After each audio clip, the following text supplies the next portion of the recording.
தில்லையம்பலம் தென்னாடுடைய சிவனே. கையில் வகுப்பு தொடங்குற தாத்தா அமைதியாக விளையாடணும்.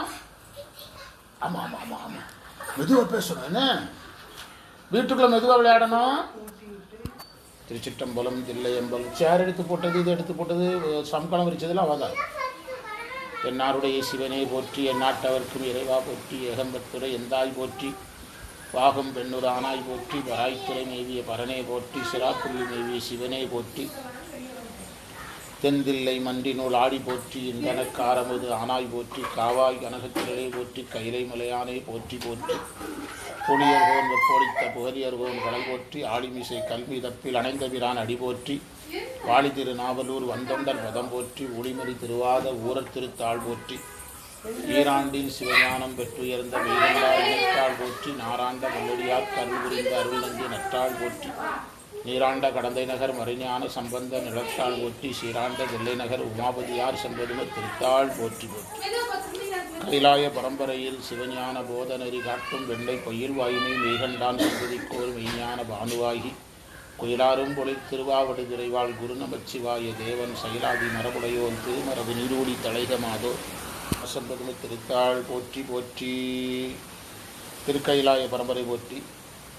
சம்பந்த சரணாலயடிகள் திருவடிகளை வணங்கி நாம் வகுப்பை தொடங்கலாம். தேவாரம் போற்றி, திருஞான சம்பந்தர் திருவடிகள் போற்றி, திருமயிலாடுதுறை போற்றி. திருமயிலாடுதுறை பதிகம் திருமுறை எண் 1, பதிக எண் 38, தலம் திருமயிலாடுதுறை, மந்திர எண் 10. 10வது மந்திரத்துக்கான பொருள் எழுதுங்க. நின்று உண்ணுகின்ற சமணர்களும் நின்று உண்ணுகின்ற சமணர்களும் நின்று உண்ணுகின்ற சமணர்களும்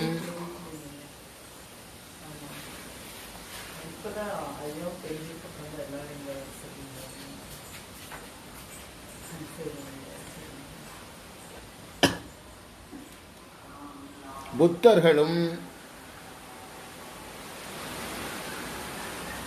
மிகுந்த புத்தர்களும் எழுதணும். புத்தர்களும்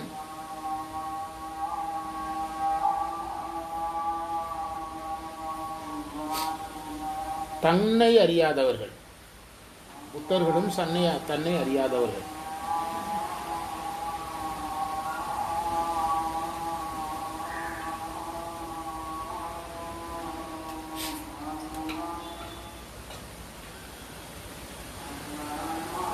இறைவன்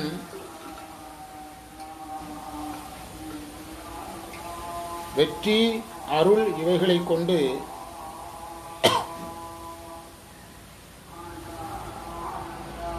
நறுமணம் வீசும் திருமயிலாடுதுறையில் எழுந்தருளி உள்ளார். நறுமணம் வீசும் திருமயிலாடுதுறையில் எழுந்துள்ளார்.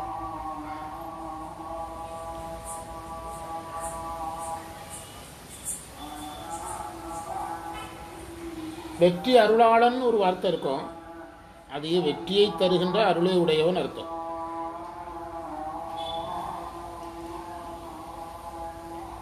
மன்றல் என்ற சொல்லுக்கு நறுமணம் என்று பொருள்.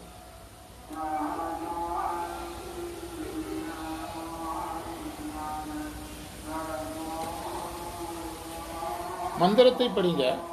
நின்று உன் சமனும் நெடும் தேரர் ஒன்றுமறியாமை உயர்ந்த வெண்டி அருளானவன் ஊராம் மன்றல் மயிலாடுதுறையே. பொருள் எழுதலாம். சமணர்கள் நின்று கொண்டு உண்ணுகின்ற பழக்கமுடையவர்கள்.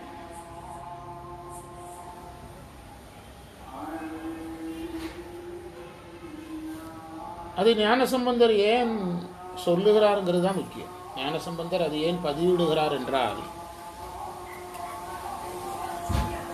ஒரு செய்தி, எங்கள் தங்கச்சி மண்டல பூஜைக்கு போயிருக்குது திருச்செந்தூருக்கு. சென்னையில் அவங்களுக்கு வேண்டியவங்க எல்லாம் ஒரு கார் எடுத்துகிட்டு வந்திருக்காங்க. இவங்க போனாங்க. போயிட்டு அதில் அவங்க குரூப்பில் ஒரு அம்மா 4 நேரில் எங்கள் பெரிய குடும்பத்தில் பெரியவர் இருக்கிறாரு, பார்த்துட்டு போல எங்கள் சொந்தக்காரங்க கூப்பிட்டு போயிருக்காங்க. சண்முகத்துலாம் நல்லா தெரியுங்கிறார். அங்கே இவங்க எங்கள் தங்கச்சிக்கு அவர் சைவ சித்தாந்தின்னு தெரியாது. வீட்டுக்கு போயிருக்காங்க. மத்தியானம் ஒரு 12:30 போல் குடும்பமே குளித்து திருநீரை பூசி சூபூஜையை பண்ணி அதுக்கு பிறகு தான் சாப்பிட்றதுக்கு உட்காருதான். 2 மணிக்கு தான் சாப்பிட உட்காருதான் குடும்பமே. நான் சித்தாந்தம் வகுப்புக்கு போய் சாயங்காலம் ஆன்லைன்லலாம் எடுப்பேன்னு சொன்ன உடனே நீங்கள் அண்ணனும் எடுப்பார் ஜெய்சிங்னு சொன்ன உடனே ஜெய்சிங் தான் எனக்கு நல்லா தெரியுமே, நான் ஆன்லைனில் தெரியும் அப்படின்னு இருக்கிறார். ஆன்லைனில் தெரியும். என் மகன் அவர் பாடத்தை தான் கேட்டுட்டு இருக்குது, மகனும் அவர் பாடத்தை தான் கேட்டுட்டு இருக்கிறான். இன்னும் பேசணுன்ட்டார் உடனடியாக. ஒரு ஃபோனில் கூப்பிட்டார். இந்த மாதிரி உங்கள் பாடத்தினுடைய தனிச்சிறப்பே ரொம்ப எளிமையாக சொல்கிறீங்க. ரெண்டாவது உதாரணம், அது பெரிய ஆச்சரியமான செய்தி. உதாரணம் வந்து இவ்வளவு அழகாக சொல்கிறீங்க. 87 வயசு. சண்முகையாவுக்கு எப்படி தெரியும்னா, திருவனந்தபுரத்தில் சித்தாந்த பாடசாலை இருக்குது, அதில் பேராசிரியராக இருந்தவர் இவர். வயசு 87. சுந்தரம், நான்குநேரி சுந்தரம். இவர் அதுக்கு பிறகு இப்போ சிவசண்முகையா கொஞ்சம் இருந்திருப்பார் போல. இப்போ இருக்கிறாரா? இப்போவும் அவர் தான் எடுக்கிறார். அதை சொன்னார் அவர். முதல்ல இவர் இருந்திருக்கிறார், முதல்ல அதில் பேராசிரியராக இருந்திருக்கிறார். நீங்கள் யார்ட்டோன்னு கேளுங்க, எனக்கு தெரியும் அப்படின்னாரு. 2 விஷயம் அவர் சொன்னது ரொம்ப முக்கியம். ரொம்ப எளிமையாக சொல்கிறீங்க. உதாரணங்கள் சூப்பராக இருக்குது. என்னுடைய மகனும் மகளும் அந்த பாடத்தை தான் கேட்குறாங்கங்கிறார். பிறகு இப்போ இந்த ஏரியாக்குள்ள உள்ளவங்களுக்கெல்லாம் வீட்டில் வச்சு சொல்லிக் கொடுக்குறேன். பிறகு அப்படியே ஆன்லைன்லேயும் பாடம் போயிட்டு இருக்குதுன்னு ரொம்ப நேரம் பேசினார். நான் வந்தால் சந்திக்கிறேன். ஆமாம், எங்கள் அண்ணனும் சைவ சித்தாந்தம் தான் பண்ணுறாரு. உங்கள் அண்ணன் பேர் அப்படின்னு ஜெய்சிங்கன்னு அவர் பிறகு எங்கள் தங்கச்சி கூப்பிட்டு பயங்கர மரியாதையா என்ன பண்ணிகிட்டு இருக்கிற அப்படிங்கிறது. எங்கள் தங்கச்சி என்ன பண்ணிகிட்டு இருக்கிற, ஏன்னா எதுக்கு சொல்கிறேன்னா, அந்த நம்முடைய வகுப்பினுடைய தனித்தன்மை எல்லாருக்கும் தெரியணும். எளிமை, உதாரணங்கள், வாழ்வியல். உதாரணங்கிறதுக்கு இன்னொரு பேர் தான் வாழ்வியல், உதாரணத்துக்கு இன்னொரு பேர் தான் வாழ்வியல். அப்போது இதில் சொல்கிற அந்த மந்திரத்தை பார்க்கலாம். சமணர்கள் நின்று உண்பதை ஏன் இவர் சொல்கிறார்? எப்படி வந்து நின்று போகிறார்? இவருக்கு என்ன நின்று சாப்பிட்றாங்கிறத ஏன் சொல்கிறாருன்னா, உணவு பழக்கத்தில் கூட அவர்கள் நமக்கு முரணானவர்கள் அர்த்தம். உணவு பழக்கத்தில் கூட யாருக்கு எதிரானவர்கள்? நமக்கு எதிரானவர்கள். அதுதான் அவர் சொல்ல வந்த செய்தி. உணவு பழக்கத்திலேயே நமக்கு ஒத்து போகாதவன், இதனுடைய கலாச்சாரம் இன்னொருத்தரால் மாற்றி செய்யப்பட்டாலே அதில் கொள்கை மோதல் இருக்குன்னு அர்த்தம். தெரிஞ்சுக்கிடுங்க, இதெல்லாம் சைக்காலஜி. ஒரு இனம் கடைபிடிக்கிற கலாச்சாரத்தை மாற்றி செஞ்சாலே அவர்களுக்கு என்ன முரண்பாடு இருக்குது? கொள்கை முரண்பாடு. இப்போ நம்ம பிறந்த நாளுக்கு விளக்கேற்றுறோம். ஆங்கிலேயர் கலாச்சாரம் மெழுகுவர்த்தி ஏற்றி அதிலே துப்புன்னு துப்பி எச்சியை துப்பி அதுக்கப்புறம் அந்த கேக்கை எல்லாருக்கும் கொடுக்கறது தானே அவனுடைய கலாச்சாரமாக இருக்குது. அது இதில் நீங்கள் புரிஞ்சுக்கணும். அப்போ ஞானசம்பந்தர் சிவாயம் இது சொல்கிறாருன்னா பெரிய அர்த்தம் இருக்குது. இது ஒரு நாள் பேசலாம். நின்றோன் சமணருங்கிறத ஏன் சொல்கிறாருன்னா, உணவு பழக்கத்திலேயே நம்மளுக்கு கடைபிடிக்காதவனாக இருக்கிறான். இவன் எப்படி நம்ம சமயத்தை கடைபிடிக்க போகிறான்? கேள்வி. அதாவது 2 பேருக்கு இடையில பண்பாடு நாகரிக வேறுபாடு இருக்குன்னு அர்த்தம். 2 பேருக்கு இடையில என்ன வேறுபாடு இருக்குது? பண்பாட்டு ரீதியா நாகரிக ரீதியா வேறுபாடு இருக்குது.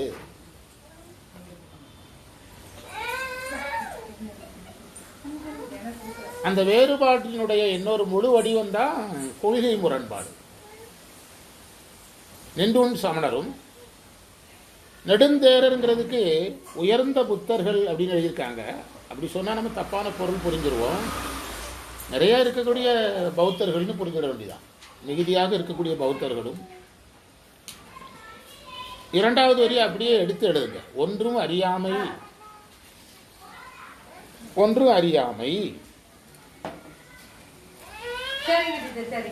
அதோட ஒரு சென்டென்ஸ். டீச்சரா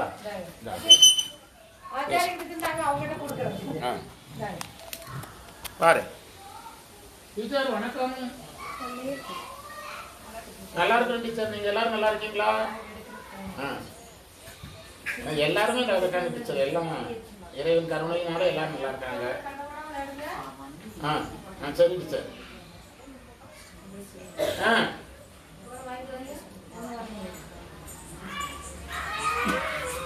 அதான் வந்து டீச்சர், அதுதான் மெயின். குமரேசு பேரை சொல்லி தான் ஒரு அடியாரம் உள்ள போய் கேட்க சொன்னேன். நான் விவரமாக தான் இருந்தேன். குமரேசு பேரை சொல்லி தான் போக சொன்னேன். ஒரு சக்தி கொடுக்க வந்தாலும் சக்தியில கேட்டிருக்காங்க. சக்தி வந்து இந்த தகவலை சொல்லிக்கிறேன்.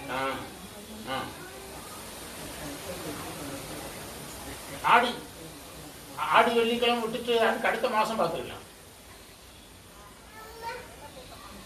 ஆமா, இந்த இடம் நல்ல கூட்டம். ஆமா ஆமா ஆமா. ஆமாம், இந்த மாதம் விட்டுருவோம் டீச்சர். சரி சரி, அதான் நான் உங்களை ஃபோனில் கூப்பிட்டாங்க, இவங்களுக்கு ஃபோன் போகலன்னு சொன்னாங்க. அப்புறம் உங்களுக்கு டைம் தெரியாதா? இப்போ எங்களுக்கு வந்து மாலை 7 மணி, உங்களுக்கு டைம் தெரியாது எங்களுக்கு. அப்படியா அப்படியா? ஓ சரி சரி, காலை 9:30. ஓ அப்படியா, காலை 9:30 உங்களுக்கு, அப்படி தானே? சரி டீச்சர், சரி டீச்சர், சரி. ஓ சரி சரி சரி டீச்சர், சரி. எங்களுக்கு ராத்திரி. ஆமாம் ஆமாம், சரி டீச்சர், சரி. எல்லாரும் கேட்டதா சொல்லுவேன்.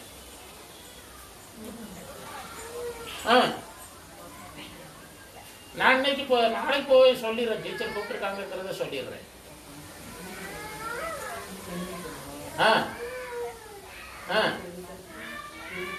நாளைக்கு அங்கதான் திருவாச இது எங்களுக்கு, நாளைக்கு சந்திப்பேன்னு சொல்லிடுறேன். சரி சரி சார், வணக்கம் சார், வணக்கம். சரி சரி சரி சரி சரி.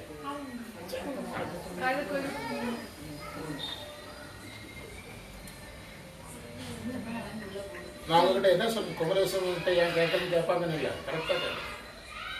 இல்லைன்னா வாத்தியார் வேலை பார்க்க முடியாதுங்க. இந்த சக்தியோடு கேட்டால் போதும். ஆனால்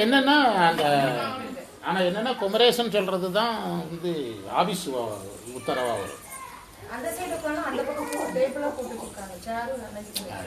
அதனால ஒண்ணு நம்ம என்ன எழுதுனீங்க? ஒன்றும் அறியாமை, அது வரைக்கும் ஒரு தனி சென்டென்ஸ். ஒன்றும் அறியாமைங்கிறது மட்டும் தனி வாக்கியம். இந்த ஒன்றும் அறியாமைங்கிறதுக்கு உரையில ஒரு சிறிதும் தன்னை அறியாதவர்கள் இருக்குது. அதை இன்னும் கொஞ்சம் விரிக்கலாம். உரையில என்ன இருக்குன்னா, ஒரு சிறிதும் தன்னை அறியாதவர், அப்படித்தானே இருக்கிறீங்க? எங்க அந்த உரையில என்ன எழுதியிருக்கிறீங்க? அந்த நான் பொழிப்புரை சொல்லும் போது சொன்னதுல என்ன எழுதிருக்கீங்கன்னு கேட்டேன். நின்று உண்ணுகின்ற சமணர்களும் மிகுதியாக இருக்கின்ற புத்தர்களும், அதை வந்து நான் உரையை வச்சு தான் சொல்லியிருக்கிறேன். நீங்கள் நான் எதுக்காக உங்கள்கிட்ட நிறுத்தி பேசுகிறேன்னா, உரையில் இருக்கிறது நீங்கள் அப்படியே பேச முடியாது, ரொம்ப கவனமாக இருக்கணும். ஒரு சிறிதும் தன்னை அறியாதவர்னு உரையில் இருக்குது, ஆனால் மூலத்தில் அப்படி ஒன்றும் கிடையாது. ஒன்றும் அறியாமைன்னு தான் இருக்குது. ஒன்றும் அறியாமைங்கிறதுக்கு நம்ம இன்னும் விரிவாக உரை சொல்லலாம், எழுதுங்க. அவர்கள் சைவ சமயத்தின் கொள்கை ஒன்றையும் அறியாதவர்கள்,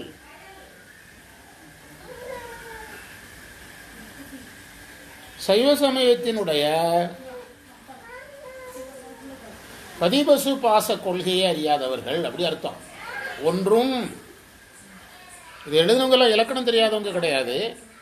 என்ன அவங்கள சொல்கிறதுக்கு ஒன்றும் கிடையாது. அவங்க என்னென்னா பாடத்தானே போகிறாங்க அப்படின்னு தான். அந்த யார் அதை ஆழமாக கவனிக்க போகிறாங்க? பாடுறவங்களுக்கு ஏதோ கொஞ்சம் பொருள் வேணும், பாடுறவங்க பொருள் பார்த்தா பொருள் புரியணும். அந்த அளவுக்கு தான் எழுத வேண்டிய ஒரு சூழல் இந்த காலத்தில் இருந்திருக்கு. என்ன சொன்னேன்? ஒன்றும் அறியாதவர்களுக்கு என்ன சொல்லணும்? கொள்கை ஒன்றையும் அறியாதவர்கள். ஒன்றும் என்பது தமிழ் இலக்கணத்தில் முற்றுமைன்னு சொல்லுவாங்க. ஜீரோன்னு அர்த்தம். சைவத்தில் அவங்க ஜீரோவா இருந்தாங்கன்னு அர்த்தம். பதிபசு பாசத்தை அறியாதவர்கள், பதிபசு பாசத்தை அறியாதவர்கள்.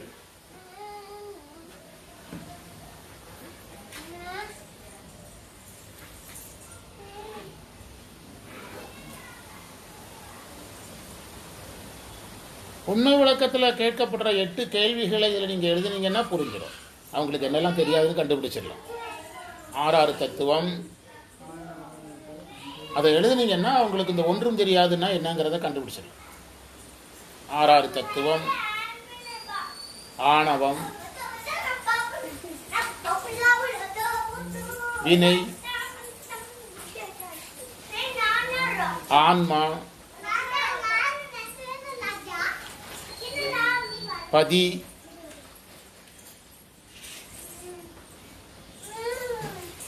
ஐந்தெழுத்து, நடராஜர், வீடு பேர், சைவத்தின் வீடு பேர். இப்போ நீங்கள் இந்த 8ஐயும் தெரியாதுன்னு சொல்லணும். அதான் ஒன்று மரியாதவர். புரியுதா? சைவம் சொல்லும் 6 கயலு என்ன எழுதுனீங்க? 8ஐயும் தெரியாதுன்னு சொல்லணும். சமணர்களுக்கு 6 தத்துவம் தெரியாது, ஆணவம் தெரியாது, கண்மம் தெரியும். சைவம் சொல்கிற கண்மம் தெரியாது, தன்னை அறியாத ஆன்மாவை தெரியாது, அடுத்தது பதியை தெரியாது, ஐந்தெழுத்து தெரியாது, நடராஜர் தத்துவம் தெரியாது, சைவத்தின் வீடு வேறு தெரியாது, சைவத்தினுடைய வீடு வேறு தெரியாது. இதுதான் ஒன்றும் அறியாமை. இப்போ நீங்கள் எங்கே போங்க, அந்த சிவஞான போத அவையடக்கத்துக்கு போங்க. தம்மை உணர்ந்து தம்மையுடைய தன் உணர்வார், எம்மை உடைமை எமைகளார். அவையடக்கம் அந்த பொருள் எழுதுனா போதும். அந்த அவையடக்க பொருள் என்ன? தம்மை உணர்ந்து தம்மையுடைய தன் உணர்வார், எம்மை உடைமை எமைகளார், தம்மை உணரார் உடங்கு என்று தமிழ் புணராமை கேளாம் புறன். இதான் சிவஞான போதத்தில் அவையடக்கம். தம்மைன்னு தொடங்கும். அதுக்கு என்ன பொருள்னா, தன்னையும் இறைவனையும் உணர்ந்தவர்கள்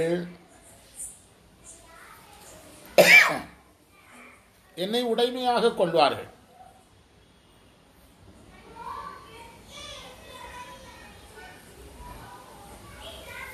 உணராதவர்கள் எனக்கு புறம்பாக பேசுவார்கள். நான் அதை என்ன செய்வதில்லை, பொருட்படுத்துவது இல்லை.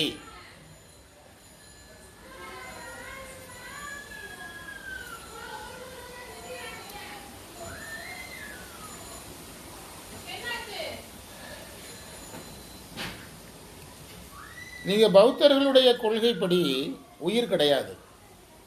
பௌத்தர்களுடைய கொள்கையின்படி உயிர் கிடையாது, கடவுள் கிடையாது, காலம் கிடையாது, திசை கிடையாது. சித்தியார் பரபக்கம் எடுத்து படிங்க, இதெல்லாம் அங்கே இருக்குது. ஆமாம், காலம் கிடையாது, திசை கிடையாது, உயிர் கிடையாது, கடவுள் கிடையாது. எப்படி வெத்தலையை போட்ட உடனே சுண்ணாம்பு வெத்தலை சேர்ந்தா ஒரு சிகப்பு வர்ற மாதிரி பூதங்கள் சேரும்போது எல்லாமே தோன்றுது. இதான் அவன் கொள்கை. பூதங்கள் சேர்ந்தால் என்ன தோன்றிடும்? சுண்ணாம்பையும் வெத்தலையும் போடும்போது புதுசாக சிகப்பு கலரில் ஒன்று தோன்றுதில்ல. அது மாதிரி பூதங்கள் 4 பூதங்கள் ஒன்று சேர்ந்துச்சுன்னா எல்லாமே தோன்றும். யார் வேண்டியதில்லை. உயிர்னு ஒன்று கிடையாது. அந்த பஞ்சபூதங்களுடைய சேர்க்கையிலிருந்து ஒரு நாலேஜ் வரும். அந்த நாலேஜுக்கு பேர் தான் உயிருங்கிறாங்க. எதை ஏற்றுக்கொள்றதில்லை? உயிரை ஏற்றுக்கொள்வதில்லை. சமணர் யாருன்னு? பௌத்தர்கள். சமணர்கள் ஏற்றுக்கொள்ளுகிற 10 பொருள் ஒரு தடவை எழுதுனீங்க. சமணர்கள் ஏற்றுக்கொள்ளும் 10 பொருள். அவர்கள் 10 பொருளை ஏற்றுக்கொள்கிறார்கள். காலத்தை ஏற்றுக்கொள்கிறார்கள், உயிரை ஏற்பாங்க, கடவுளை ஏற்க மாட்டாங்க. உயிரை ஏற்றுக்கொள்ளுகிறார்கள்,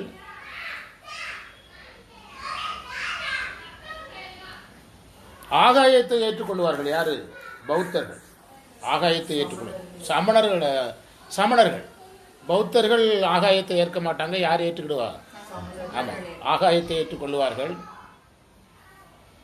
பிறகு ஒரு பேக்கேஜாக ஒரு 4 விஷயம் சொல்லுவான். அறம், அறப்பயன், மரம், மரப்பயன் அப்படின்பா.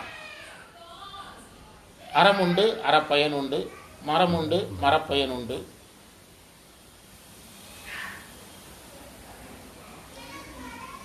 உடம்பு உண்டு.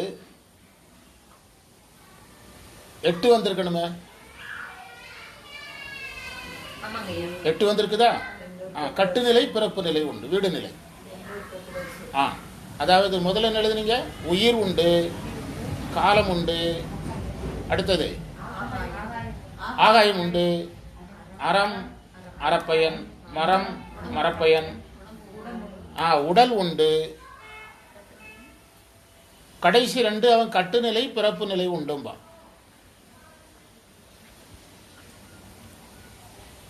சைவ சித்தாந்தத்தோட நல்லா மாயை விஷயத்தில் நல்லா ஒத்து வர்றவன் ஆசீவகன். ஆசிவகன் சொல்கிறதெல்லாம் பார்த்தீங்கன்னா உண்மை விளக்கத்தில் அப்படியே இருக்குது. அவன் சொல்கிறதெல்லாம் உண்மை விளக்கத்தில் வரும். சைவத்தோட நல்லா நெருங்கி வர்றவன் யார்? ஆசிவகன். சமணத்தில் ஒரு பிரிவு. அது ஒரு தடவை நம்ம சித்தியார் பரப்பக்கம் தனியாக படிக்கலாம்.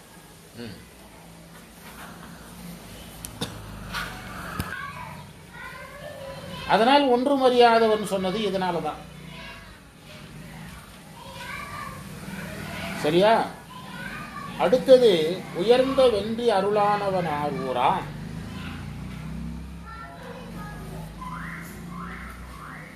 அதற்கு உயர்ந்த வென்றி அருளாளனவன் ஊரான் அப்படின்னா என்ன பொருள்னா, வெற்றியை தருகின்ற அருளை உடையவன்.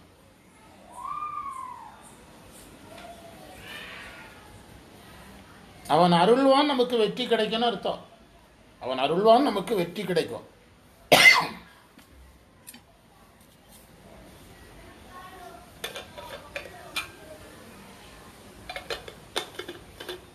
இப்போ நாயன்மார் விஷயங்களில் போட்டியாக வந்த எந்த போட்டியில் அவங்க தோற்றுருக்காங்க? அனல்வாதத்தில் ஜெயித்திருக்காங்க. அதான் வெற்றியே அருள்வான். அனல்வாதத்தில் வென்றிருக்கிறாங்க, புனல்வாதத்தில் வென்றிருக்கிறாங்க. அப்பர் சுவாமிகளை கொல்வதற்காக எடுத்த அனைத்து முயற்சிகளையும் யார் தோற்றுருக்கிறா? சமணர்கள் தோற்றுருக்கிறாங்க. இப்படி நீங்கள் ஒரு பட்டியல் எடுங்க. இப்படி ஒரு பட்டியல் எடுத்தீங்கன்னா வெற்றியை கொடுக்கறதுல யார் மிக சிறந்தவராக இருக்கிறார்? இறைவன் சிறந்தவராக இருக்கிறார். திருவிளையாடல் புராணத்தை எடுத்தீங்கன்னா பாண்டிய மன்னர்கள் வெற்றிக்காக இறைவனே போருக்கே போகிறாரு. திருவிளையாடல் புராணத்தில் தண்ணீர் பந்தர் சயம்பர வைத்தும், ஒரு பாண்டிய மன்னன் போரில் பாண்டியன் ஜெயிக்கிறதுக்காக தண்ணி பந்தல் வைக்கிறார். எதிர்ப்படைக்கு குடிக்க தண்ணி இல்லாமல் தோற்கிறானுங்க. இவர் தண்ணியை குடிச்சே போரை செய்து ஜெயிக்கிறானுங்க. புரியுதா? அப்படி நிறைய இடங்கள் இருக்குது. எதில்? திருவிளையாடல் புராணத்தில் நிறையா இருக்குது. ஒரு இடத்துல அந்த மன்னர்கள் எல்லாருமே யாருன்னா, அரசனுடைய காசில் சைவ பணி செய்கிறது யாருக்கு தெரியாமல், அரசனுக்கு தெரியாமல். போர் வரும்போது போருக்கான குதிரைகள் யானை ஒன்றுமே இருக்காது. அந்த நேரத்தில் போய் சொக்கநாதர் போய் மண்டையை உடைக்கிறது. சொக்கநாதர் போங்க நான் பார்த்துடுறேங்கிறது. இதுதான் திருவிளையாடல் புராணம். இப்படி 5-6 கதை இருக்குது. எதுக்குள்ள? திருவிளையாடல் புராணத்தில். ஒரு மன்னன்கிட்ட வந்து நீ போ நான் பார்த்துடுறேங்கிறாரு. திடீர்னு 2 மன்னர்களுக்கு நடையில் சண்டை நடக்கும்போது, கீர்த்தி திருகோவில் இருக்குது, சண்டை நடக்கும்போது திடீர்னு ஒரு குதிரையில் பாயிறாரு. குதிரையில் பாஞ்சு என்ன செய்கிறாரு, அந்த வேகமாக குளத்துக்குள்ள விழுகிற மாதிரி விழுந்து, அந்த சண்டைக்கு வந்தவனும் குளத்துக்குள்ள விழுந்து சாமி காணாமல் போயிடுறாரு. அவன் செத்து போயிடுறான். யார்? ஆமாம். இது நீங்கள் இந்த வெற்றிங்கிறத நீங்கள் வந்து கருத்துக்குள்ள சித்தாந்தத்தில் வச்சு பார்க்குறத விட புராணத்தில் வச்சு பார்க்கணும். எதில் வச்சு பார்க்கணும்? புராணங்களில் வச்சு பார்க்கணும். இது எல்லாத்துக்குமே சித்தாந்தத்தை எடுக்கக்கூடாது. காரைக்கால் அம்மையார் விஷயத்தை எடுங்களேன். காரைக்கால் அம்மையார் விஷயத்தை எடுத்துக்கிட்டிங்கன்னா, அவள் மனைவி சொன்ன அந்த வார்த்தையை அவன் என்ன செய்யலை, நம்பலை. ஒரு மாம்பழத்தை தாந்தினியாக தின்னுவிட்டான். 2 மாம்பழம். ஒரு மாம்பழத்தை என்ன செய்துட்டாங்க, வந்த சிவனடியாருக்கு கொடுத்துட்டாங்க. இன்னொரு மாம்பழத்தை அந்த தாந்தினி ஒத்தையிலே தின்னு விட்டுது. ஒரு மாம்பழத்தை தின்னுட்டுது. தின்னுட்டு 2 மாம்பழம் கொடுத்தலாம், அது எங்கன்னு கேட்குது. அதை விட மோசமான தாந்தினியாக இருந்திருக்கிறான். அப்போ அதை கேட்கும்போது அந்த அம்மா சொல்லலை, சிவனடியார் கொடுத்துட்டேன்னு சொல்லலை. அதை கொண்டு வான்னு சொன்னோன்னே என்ன செய்கிறதுன்னு கையை எழுந்தபோது இறைவன் கொடுக்குறாரு. அப்போ அவன் இது அதை விட என்ன செய்கிறாருக்கு, சுவையாக இருக்குது, இது உறுதியாக என்ன கிடையாது, இது நான் கொடுத்து விட்ட மாம்பழம் இல்லைன்னு மனைவி கிட்ட திரும்ப கேட்குறான். அப்போ அந்த அம்மா ஒரு பெரிய சோதனைக்கு உள்ளாகுது. ஒன்று, கணவனிடத்தில் மறைக்கக்கூடாது. இறைவன் செய்த, அதுதான் சீக்கியசியாக உரை, இறைவன் செய்த உதவியை பெருசாக விரிச்சுன்னு சொல்லக்கூடாது. நான் அப்படி கையை நீட்டினேன்னா மாம்பழம் வந்துச்சா அப்படி சொல்லவும் கூடாது. அப்போ அந்த இருதலை கொல்லி எறும்பாக மாட்டி அவங்க முழிக்கும்போது எனது அப்படின்னா இன்னொரு மாம்பழம் கொடுன்னு கேட்குறான். அப்போ தான் 3வது மாம்பழம் வருது. 3வது மாம்பழம் வந்து மறைஞ்சிருது. அப்படி தானே 3வது மாம்பழம் வருகிறது. அப்போ அந்த இடத்துல யாரை ஜெயிக்க வைக்கிறாரு? அந்த இடத்துல மனைவி சொல்கிறாங்கன்னு அவன் நம்பலையே. ஏன் மங்கையர்க்கரசியாரை ஜெயிக்க வைக்கலையா? ஏன் குலச்சிறையாரை ஜெயிக்க வைக்கலையா? ஞானசம்பந்தர் புராணத்தில் எங்கே எல்லாம் வெற்றி, சுந்தரர் புராணத்தில் எங்கே எல்லாம் வெற்றி, அப்படியே ஒரு லிஸ்ட் எடுத்தோம்னா இறைவன் எதை அருள்வதில் உயர்ந்தவராக இருக்கிறாரு? வெற்றியை அருள்வதில் உயர்ந்தவராக இருக்கிறார். சுந்தர புராணத்தில் வந்து நம்ம ஒவ்வொன்றா எடுப்போமே. சுந்தரர் புராணத்தை எடுத்துக்கிட்டா சுந்தரருக்கு என்னதெல்லாம் நடந்ததுன்னு பாருங்க. இப்போ நினச்ச நேரம்லாம் பொண்ணை வாங்குறாங்களா, அது போதாதா? காசு தேவைப்பட்டால் நம்ம ஏடிஎம் பேங்க்கில் போய் 1000 ரூபா எடுக்கிறது பெரிய படம் இருக்கிறது. இவர் சும்மா ஒரு தேவாரத்தை சொல்லி சொல்லி காசை பிடிங்கிருக்கிறாரு. புரியுதா? தேவாரத்தை பாடி பாடி காசை வாங்கியிருக்கிறாரு. சிவபெருமான் அவர் மனைவிக்கு கொடுத்த காசை விட யார் கொடுத்த காசு அதிகம்? மனைவி காசு கேட்டதுக்கு 2 படி நெல் கொடுக்குறாரு. 32 அறம். சுந்தரருக்கு சிவனடியார்கள் மட்டும்தான் டார்கெட்டு. ஆனால் மனைவிக்கு டார்கெட்டு 84 லட்சம் யோனிபேத உயிர்களும் டார்கெட். Project target. யோசிங்க, இப்படி யோசித்து பாருங்க. மனைவிக்கு கொடுத்தது 2 நெல் 2 நாளி அரிசி. சுந்தரருக்கு கொடுத்தது பொண்ணு கைலாயத்தில் தீர்ந்ததே யாரால தான்? சுந்தரால தான். அது கொடுத்துக்கிட்டே இருந்தாரு. இந்த இடத்துலையும் தோக்கரிய யாரு? சுந்தரருக்கு நெல் மூட்டை. சுந்தரருக்கு ஒரு இடம் சொல்கிறேன். இந்த மாதிரி குளத்துக்குள்ளே எடுக்க போகும்போது சிரிக்கிறாங்க. இதெல்லாம் எப்படி சாத்தியம்? மனைவி சிரிக்கிறாங்கங்க. பெரிய புராணத்தில் இருக்குது. என் மனைவி சிரிச்சிருவாங்க, கேலி பண்ணிடுவாங்க, அதுக்காக வேண்டியாவது பொண்ணை கொடுன்னு கேட்டு வாங்குறாரு. ஜெயிக்கிறாருல்ல. இங்கே போட்டுட்டு திருமுதுகுன்றம் எதில் போட்டுட்டு ஆற்றுல போட்டுட்டு குளத்தில் எடுத்தாருல்ல, அது பெரிய வெற்றி இல்லையா? எவ்வளோ பெரிய வெற்றி, எவ்வளோ பெரிய வெற்றி நினச்சி பாருங்க. இதில் இந்த ஒரு வரிகளையே நம்ம பெருசாக பார்க்குற அன்னைக்கு தான் நம்ம தேவாரம் பார்க்குறோம். ஒவ்வொரு வரியும் நம்ம பெருசாக பார்க்குறோம். வென்றி அருளாளன்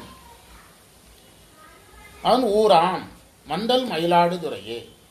மணமிக்க மலர்கள் என்று சொன்னது சாதனம் சாதனம் சாதனம். அதில் ஒரு கேள்வி இருக்குது. மயிலாடுதுறையில் இறைவன் எழுந்தருளி இருக்கிறாரு. அதில் ஒரு கேள்வி இருக்குது. எதுக்கு எழுந்தருளி இருக்கிறாரு அப்படிங்கிற கேள்வி இருக்குது. அடியார்கள் தன்னை வணங்கி உய்வதற்காக எழுந்தருளி இருக்கிறார். இப்போ வணங்கி உய்வதற்கு என்ன வேணும்?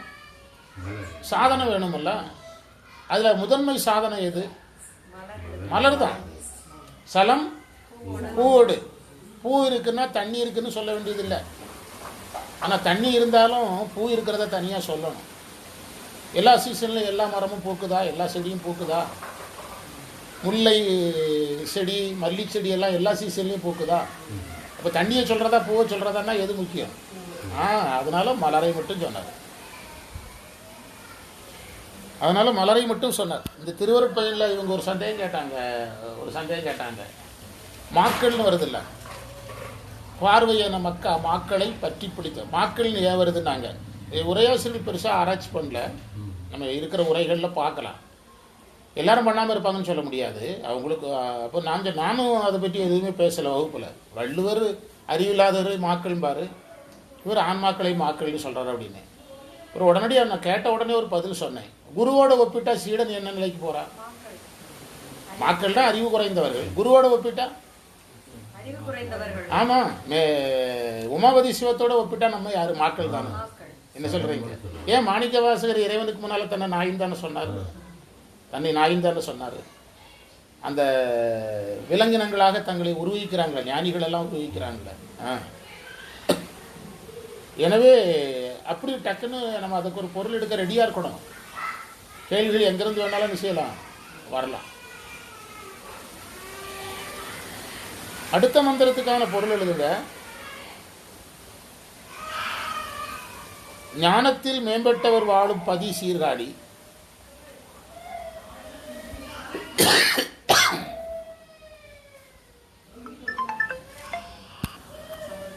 ஞானத்தில் மேம்பட்டவர் வாழும் சீர்காழி பதியில் வாழும் ஞானசம்பந்தன்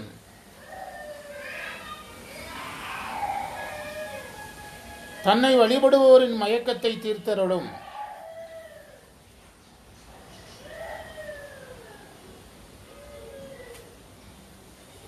மயிலாடுதுறை இறைவனை பற்றி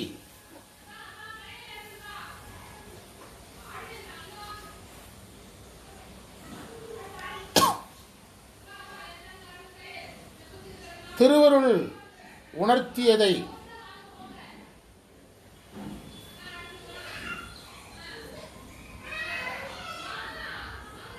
பதிகமாக பாடிய இப்பாடல்களாகிய இவை 10ம்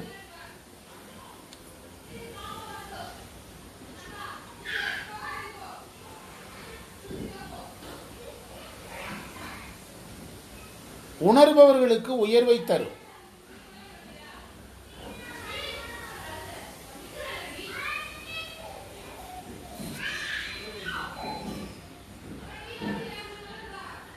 குறிப்புரை நயர்காளி.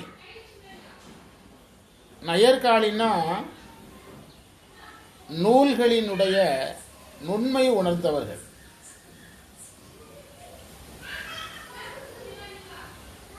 மயல் மயக்கம், செயலால் அருள் உணர்த்துவதால்.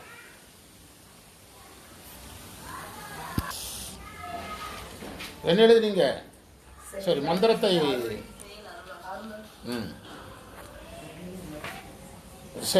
செயலால் அருள் உணர்த்துவதால் அர்த்தம். பொருள் பார்க்கலாம். ஒவ்வொன்றா மூலத்தை எழுதியே பழகுங்க. அப்படி பழகுங்க. நயர்காளியுள் ஞான சம்பந்தன்.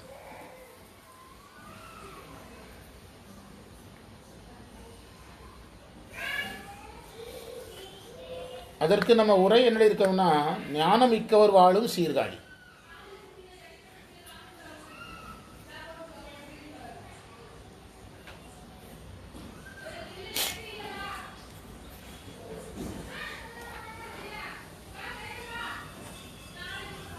சீர்காழியில் ஞானமிக்கவர் வாழும் என்பது, வாழும் பதி என்பது சைவர்களுக்கு புது செய்தி கிடையாது. அந்தணர்கள் மிகுந்த தலம், யார் அவதரிக்கிறதுக்கே காரணமான தலம். ஞான சம்பந்தர் அவதரிக்கிறதுக்கே காரணமான தலம். ஞான சம்பந்தர் ஞானப்பால் உண்ணும் போதே அந்த 3 சந்நிதியும் இருக்குல்ல. என்னதெல்லாம்? பெரியநாயகி சன்னதி, மேலே சட்டைநாதர் சந்நிதி, இன்னொரு சந்நிதி என்னது? தோணியப்பர் சந்நிதி இருக்குதுல்ல. அதுக்கு என்ன விளக்கம் சொல்கிறாங்க? குரு லிங்க சங்கமம்னு விளக்கம் சொல்கிறாங்க. அப்போ அன்னைக்கு கோயில் அமைக்கும் போதே இதோட அமைச்சிருக்காங்க. குருலிங்க சங்கமத்தோட கோயில் அமைஞ்சிருக்குது. அப்படி இருக்கும்போது சீர்காழி பதியில் உள்ளவர்கள் ஞானம் உள்ளவர்கள்ங்கிறத சைவர்களுக்கு புது செய்தி கிடையாது. அது ஞானசம்பந்தர் அந்த உண்மையான செய்தியை சொன்னார், கற்பனையாலாம் சொல்லலாம். அடுத்த செய்தி மயல்தீர் மயிலாடுதுறை. என்ன அழகான வார்த்தை சார், மயல்தூர் மயிலாடுதுறை.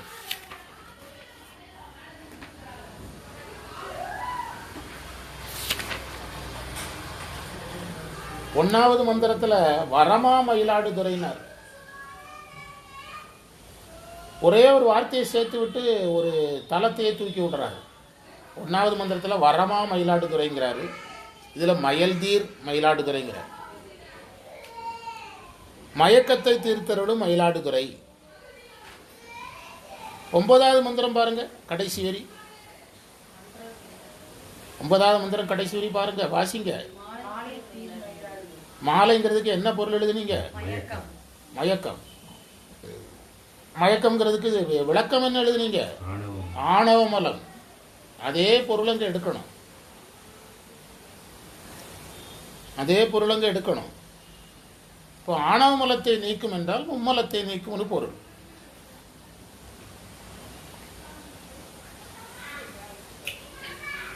மும்மலத்தை நீக்கும் என்றால் வீடு வேறு தரும் என்று பொருள்.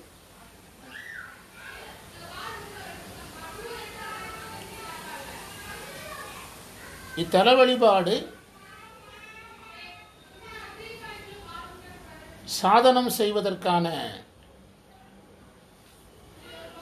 செய்வதற்கான நிலையையும் குருவருளையும் தந்து, எதை தரக்கூடிய தலம்? வீடு வேறு தருகிற தலம்னு பொருள் எடுக்கணும்.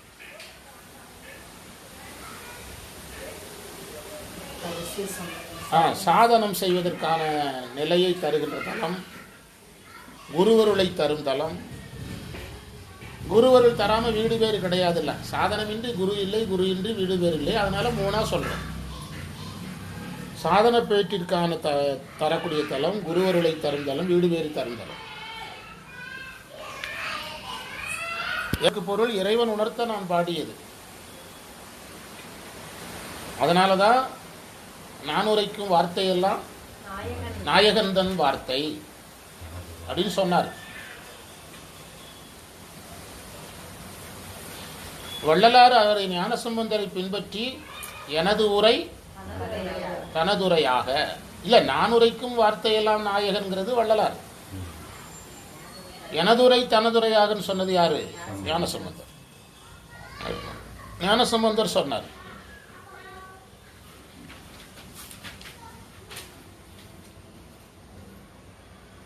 வேதம் இறைவனே சொன்னாரு, ஆகவும் இறைவனே சொன்னாரு, திருமுறை நாயன்மார்கள் சொன்னாங்க, இறைவன் சொல்லாதது அப்படின்னு ஒரு செய்தியை பரப்புறாங்க. நான் கடலூரில் அதை எடுத்து பேசினேன் ஒரு 10 நிமிஷம். திருமுறையை யார் செய்தது தான்?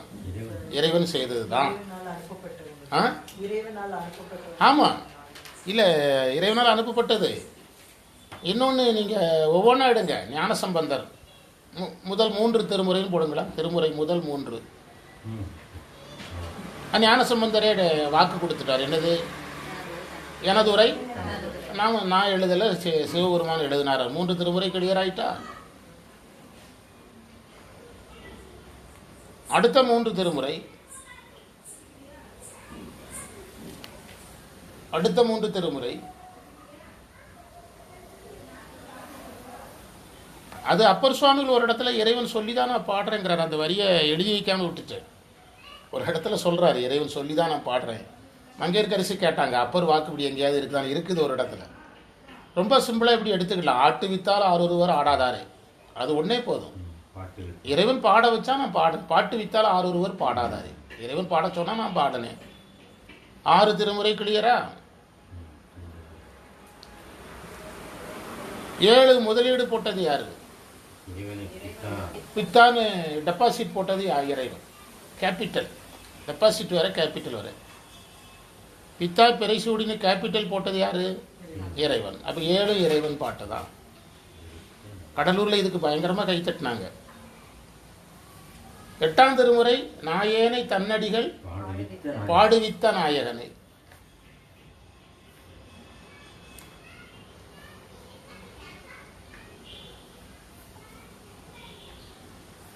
ஒன்பதாம் திருமுறை வந்து முதல் 8 பின்பற்றி பாடப்பட்டது தான். அதுக்கு தனியாக எதுவும் சொல்ல வேண்டியதே இல்லை.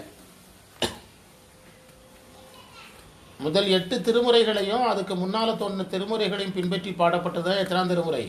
9ஆம் திருமுறை. அதுக்கு தனியாக சொல்ல வேண்டியதே கிடையாது. சுந்தரரே என்ன சொல்கிறாரு? எனக்கு சுந்தரரே என்ன சொல்கிறாரு? திருநாவுக்கரசரும் ஞானசம்பந்தரும் பாடினது தான் நான் பாடுறேன்னு ஒரு தேவாரம் பாடியிருக்கிறாரு. பாடுங்க, அவருடைய 7ஆம் திருவள்ளுவர் தேடி பாருங்க. சம்பந்தனும் நாவுக்கரசரும் சொன்னதை தான் நான் பாடுறேங்கிறாரு. யாரே? 9க்கு நீங்கள் தனியாக எதுவும் சொல்ல வேண்டியது. இவங்க சொன்னதை தான் அவங்க பாடுறாங்க. ஒரு செய்தியை நல்லா ஆராய்ச்சி பண்ணுங்க. நான் ஒரு இப்படி ஆராய்ச்சி பண்ணுறேன். எப்படின்னா, ஒரு ஞானசம்பந்தர் அவர் பாடம் நிறைய பதிவும் கிடைக்கலங்கிறாங்க.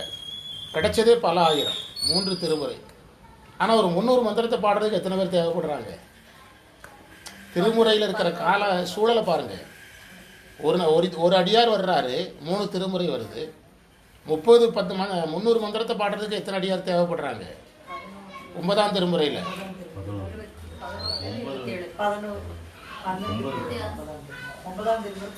12 பேரா? 9ஆம் திருமுறைக்கு அத்தனை நிறைய ஆசிரியர்கள் தேவைப்படுறாங்க. நினைச்சு பாருங்க. இது கொஞ்சம் யோசித்தீங்கன்னா நிறைய விஷயம் புரியும். அந்த திருமுறையினுடைய காலங்கள் எப்படி மாறுது பாருங்க. ஒரு ஆளால பல ஆயிரத்தை கொடுத்தவர் ஒரு 10 9 10 பேரை ஏதோ ஒரு கொஞ்சம் பேரை வச்சு எதை பாடுறாரு? 9ஆம் திருமுறையை படைக்கும் போது அது எவ்வளவு மந்திரம் தான் கிடைக்குது?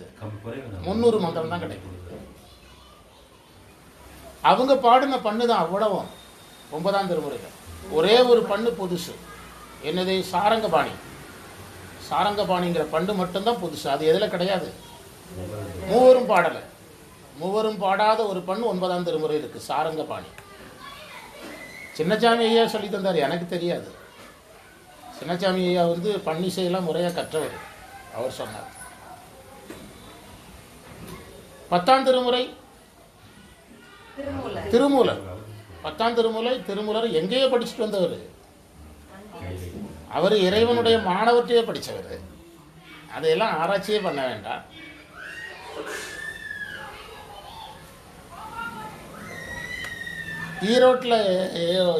ஈரோட்டிலேயே கரூர்லேயே பேசும்போது 11ஆம் திருமுறைக்கு என்ன செய்யறதுன்னு தெரியல அப்படின்னு. எங்க முதல் பாடலே சிவபெருமான் தான் எழுதியிருக்கிறார். என்ன? விண்ணப்பம், திருமுக பாசுரம். முதல் பாட்டே யார் எழுதினது தான்? சிவபெருமான் எழுதினது தான். அவரே எடுத்து கொடுத்தார் ஒருத்தர். 11ஆம் திருமுறை எப்படி சொல்கிறதுன்னு தெரியல அப்படின்னே. முதல் பாட்டே சிவபெருமான் எழுதினது தானே, என்னத்தை சொல்கிறது அப்படின்னாரு. 12ஆம் திருமுறை சேக்கிழாருக்கு அடி எடுத்து கொடுத்தது யார்? கேபிட்டல் உலகலாம் முடிஞ்சது. அப்போ 12 திருமுறை யாருடைய பாடுனது? இறைவன் பாடுனது. அதுதான் செயலால் அப்படின்னார். செயலால் ஒரு நாள் சொற்பொழிவு மினிமம் 1.5 மணி நேரம். ஒரு பதிகத்துக்கு பாடுற காலங்கள் போய், ஒரு மந்திரத்துக்கு பேசுகிற காலம் போய், ஒரு தொடருக்கு பேசுகிற காலம் போய், ஒரு சொல்லுக்கு பேசுகிற காலம் வரணும். அதுதான் சைவம் ஜெயிக்கிற காலம். செயலால் அப்படின்னார். இந்த செயலால்ங்கிறதுல என்ன ஒரு செய்தி இருக்குது, முக்கியமான செய்தி.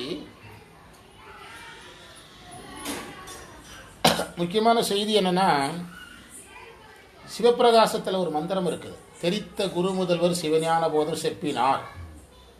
அந்த மந்திரத்தை நீங்கள் இதில் இணைச்சிங்கன்னா நல்லா இருக்கும். தெரித்த குரு முதல்வர் சிவஞான போதம் செப்பினார். மற்ற அவர்கள் திருவடிகள் போற்றி விளம்பிய நூல் அவை இரண்டும் விரும்பி நோக்கி கருத்திருளை திருவருளும் இறைவனூலும் கலந்து போது உண்மை என கருதியான அறுத்தினால் உரைப்பன் உயிர் சிவஞான சிவ பிரகாசம் என்றே அப்படின்னு பாடுறார். தெரித்த குரு முதல்வர் சிவஞான போதம் செப்பினர்.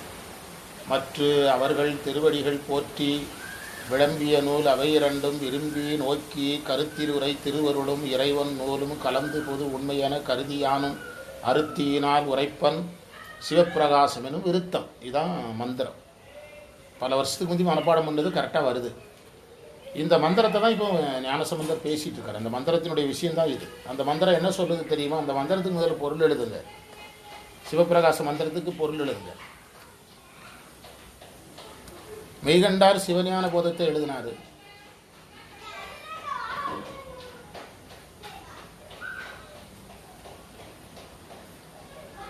அருள்நந்தி சிவாச்சாரியார் சித்தியார் எழுதினார்.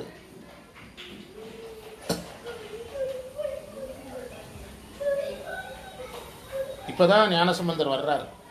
அந்த ஞானசம்பந்தர் கான்செப்ட் செயலால்ங்கிறத நெருங்க போகிறோம். நான் இந்த 2 நூலையும் படித்தேன். இந்த நூலில் எழுதின 2 பேரையும் கும்பிட்டேன்.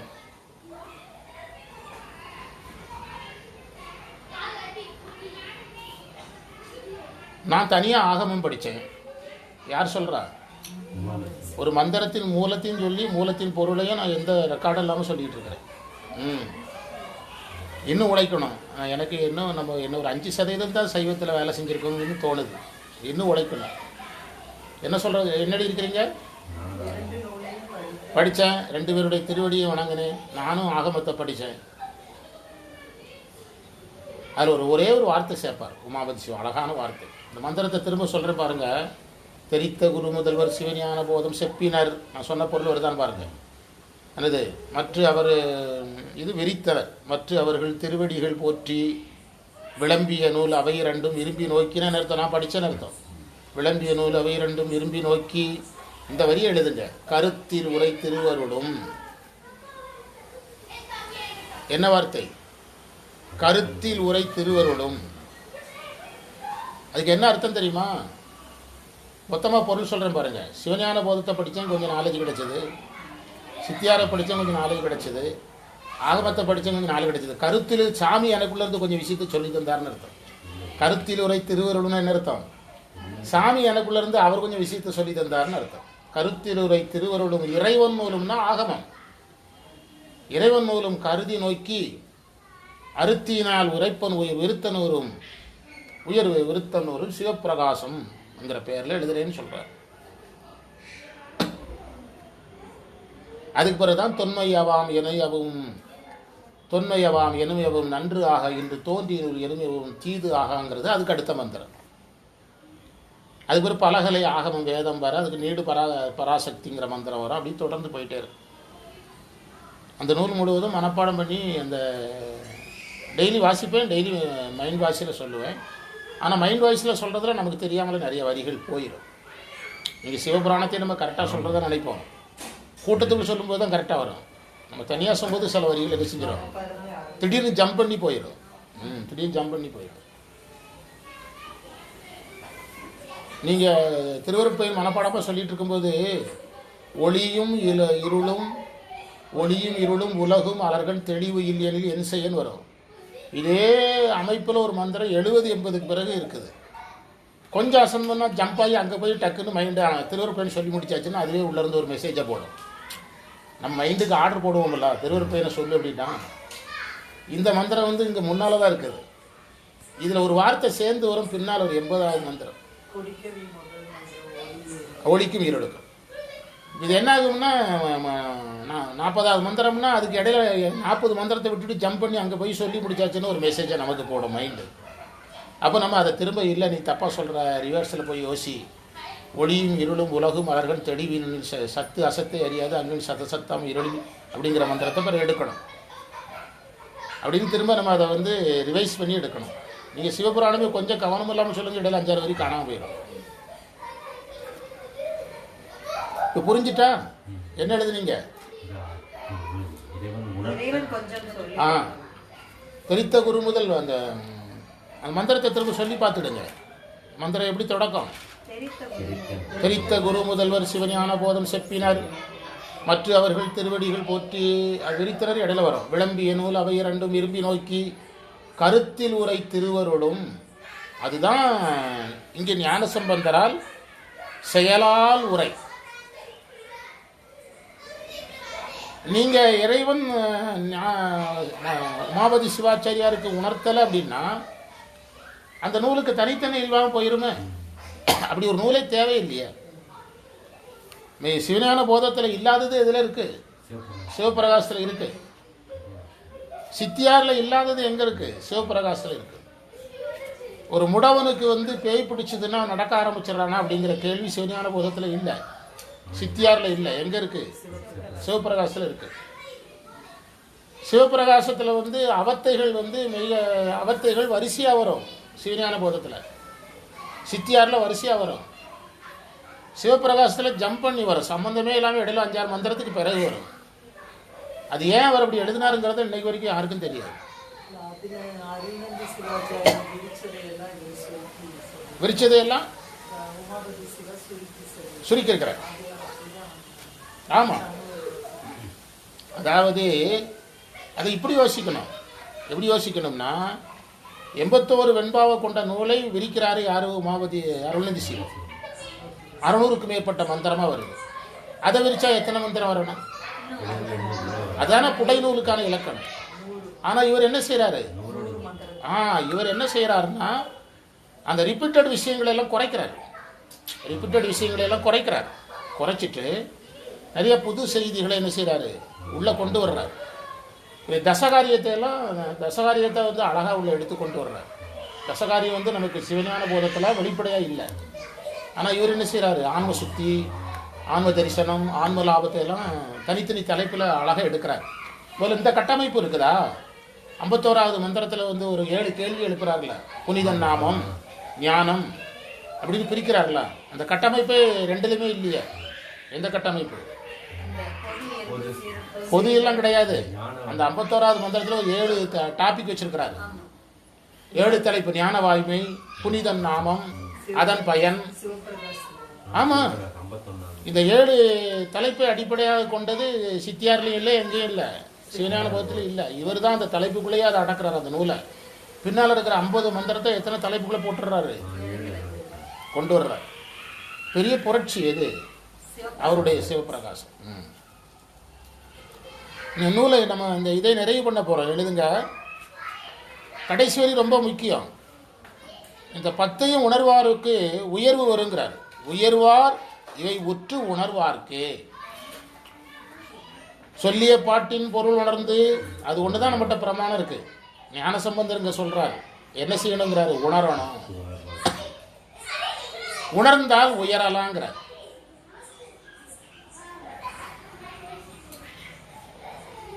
உணர்வு எப்போ வரும்னா மீண்டும் மீண்டும் சாதனத்தில் ஈடுபடணும். சரியை கிரியை இல்லாமல் வந்து சைவம் பண்ணக்கூடாது. பண்ணினா உணர்வு வராது.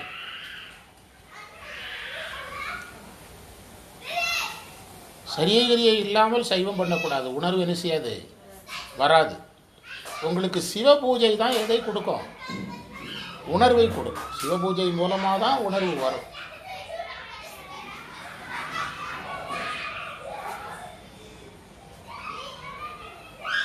அம்மைக்கு சிவபூஜை பண்ணணுங்கிற ஆசை எப்போ வந்தது? ஏதாவது பல்கலைக்கழகத்தில் போய் படிக்கும்போது வந்ததா? யார்கிட்ட பாடம் கேட்கும்போது? நினச்சி பாருங்க, கொஞ்சம் கற்பனை பண்ணி பாருங்க. சிவபெருமானே நேரில் வந்து பாடம் நடத்துகிறாரு. பாடம் படித்து யாரை தான் அடைய போகிறோம்? அவரை தான் அடைய போகிறோம். இந்த அம்மா என்ன சொல்லுது? நான் பூஜை பண்ண போகிறேங்குது. அப்போ அதுலேருந்தே நீங்கள் புரிஞ்சுக்கிடுங்க எவ்வளோ பெரிய விஷயங்கிறது. இதை நம்ம யோசிக்கிறதே இல்லை. யோசிச்சிங்கன்னா பெரிய விஷயம். எல்லாம் நம்ம பாடத்தை கேட்டு கடையில் அடைய போகிறது அவரை தான். ஆனால் அந்த அம்மா என்ன சொல்லிட்டு வருது? நான் பூஜை பண்ண போகிறேன், காஞ்சிபுரத்துக்கு போகிறேன்ட்டு வருது. அப்படின்னா என்ன அர்த்தம்னா, அந்த ஞானத்தை, சிவனே ஞானத்தை தந்தாலும் அது உணர்வாகிறது எப்போ தான்? பூஜை செஞ்சாதான். ஆமாம், சரியைகிரியை செய்யாதவர்களுடைய சிவப்பணி. நீங்களாம் மாணவர்கள், உங்களுக்கு பிரச்சனை கிடையாது. நீங்கள் மைக் பிடிச்சி 4 பேருக்கு வழிகாட்டுறவங்களா இருந்தால்னு அடிக்கடி சொல்லிகிட்டே இருக்கேன். ஏதோ 10 நிமிஷம் பேசுகிறவங்களுக்கெல்லாம் இது பொருந்தாது. அது பிரச்சனை இல்லை. 10 நிமிஷம் இப்போ சில சடங்குகளுக்காக பூணூல் போடுவோம், அதுக்காக நம்ம பிராணன் ஆயிடுவோமா? அது பிரச்சனை கிடையாது. சடங்குக்காக பூணூல் போடுவார் ஐயர். அதே ஐயரே ஏதோ அத்து எடுப்பார், பூணூல் அத்து எடுப்பார். அதனால் பிரச்சனை கிடையாது. இப்போவும் பூணூல் போடுறதுன்னா ரொம்ப கவனமாக இருக்கணும். உண்டா இல்லையா? அதான் உணர்வார்க்கைனார். அழகான வார்த்தை. சொல்லிய பாட்டின் பொருள் வருந்துங்கிறது நமக்கு திருவாசக பிரமாணம். இங்கே யாரே பிரமாணம் தர்றா? ஞானசம்பந்தரே பிரமாணம் தர்றா. திருவாசகம் பதியலாம். இன்னைக்கு இங்கே இருக்கிற கொஞ்சம் பசங்க அவனோட அவங்க ஒன்று சேர்ந்துட்டாங்க. நம்ம திருவாசக வகுப்பு வந்து இன்னைக்கு வேண்டாம். அதில் கொஞ்சம் இது இருக்குது. புது பதிகம் வந்துட்டுல அருள் 10. ஆமாம், அதுக்கு போக வேண்டாம். அது கொஞ்சம் இது பேசணும். என்னது?